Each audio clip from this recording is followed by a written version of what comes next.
In 1521, some artistic works in wood were done in the church of the monastery, depicting the scene just as Jesus was being taken down from the cross, with the figures of Jesus and his mother Mary, Joseph of Arimathea, Nicodemus, St. John the Disciple, who Jesus loved, and the two thieves. The monastery, known as St. John of the Abbesses, which housed the statues, was founded by Count Wifred of Catalonia in 887 AD. A village sprang up thereafter, which is also known by the same name. Of the individual statues, Jesus' head especially is impressively beautiful.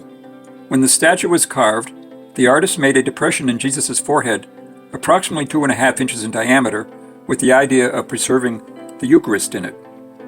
In 1251, someone put a consecrated host into the depression and closed the host with a small plaque.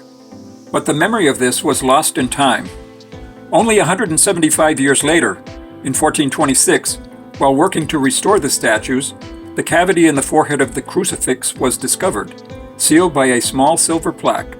Inside, wrapped in a white linen cloth, the host consecrated in 1251 was found, totally uncorrupted.